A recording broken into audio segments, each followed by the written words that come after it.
So, Naoya Inoue, according to Ring Magazine, is the best fighter in the world, pound for pound.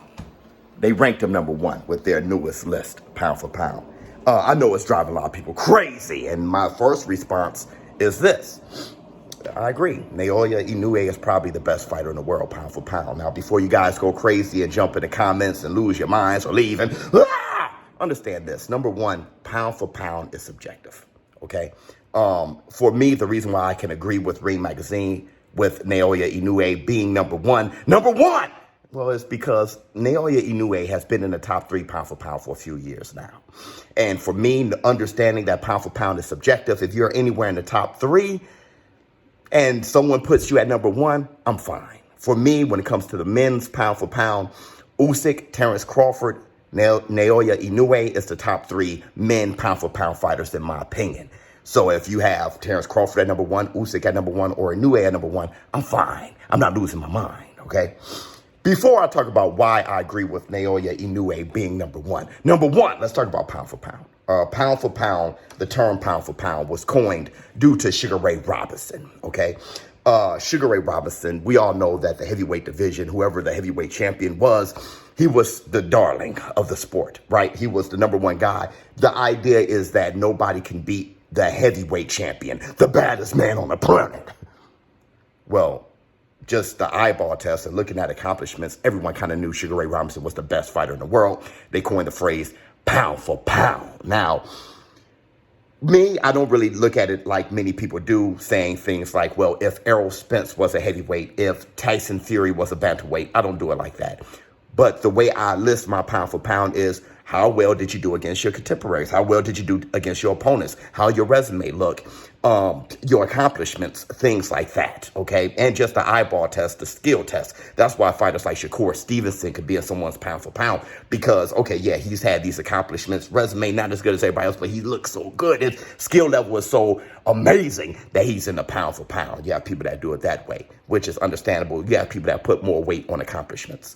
Me, I kind of soup it all together, all right? Now, Ring Magazine is the originators of the pound for pound list. So they're the most prestigious. When it's all said and done, no matter who comes up with their pound for pound, Ring Magazine is the most prestigious one. They're the originators, okay? They have a panel of, I don't know how many people. They all come together. They all vote on who's the pound for pound, and that's how they come up with it, with heavy deliberating.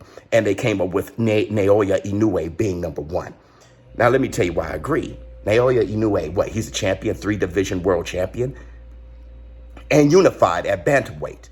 And who he beat, he's probably the most dominant fighter in the world right now.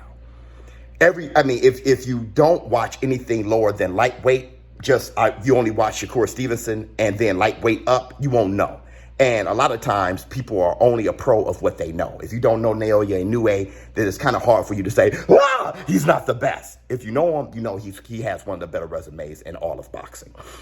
But he has dominated them, knocked them all out, including Nonito Donaire, right? He's old as shit. I know what you guys are thinking. But he was the WBC champion. Also, nobody's knocking out the legend, all-time great fighter in Nonito Donaire. Nicholas Walters? I believe he probably knocked him out. Did he? You guys got to check me on that. But Nicholas Walters, he was big as shit. He was way bigger than Nonito Donaire. Nonito Donaire had to actually kind of drop down to be what he really is, okay?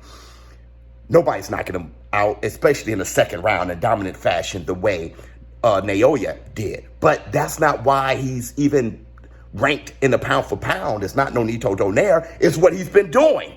He's unified at bantamweight, but he's beaten the best in the world. You look at Gervonta Tank Davis. Yeah, he's 3-division world champion, but not major titles and not unified.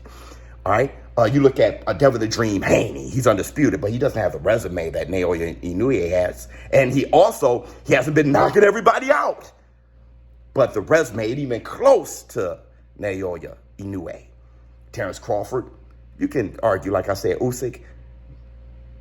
Jermell Charlo, undisputed, good resume, knocking everybody out. But 3 divisions, you get what I'm saying? So there's a very strong argument. Look, a lot of it, like I said, you're a pro of what you know. When I put Estrada in my top 10, you have a lot of people who looks at Estrada. Estrada? Well, if you even question Estrada and say Shakur Stevenson's in your top 10, then you don't know what you're talking about. Okay, Estrada has one of the better resumes in the world. He fought them all, and that's what we want out of fighters, to fight them all. I want to say this too. When it comes to pound for pound, like I said, you look at who they've fought within their divisions. Did they fight the top guy, and how good did they look doing it? Okay, and like I said, it's all subjective, and it's pound for pound, not depending on your pound.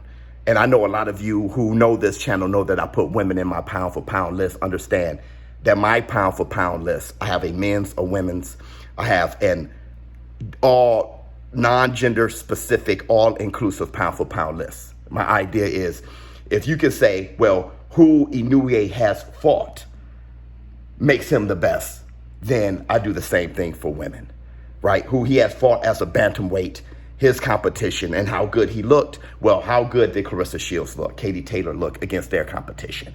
I don't really do Inoue versus Tyson Fury, and I don't do Clarissa Shields versus Jermell Charlo.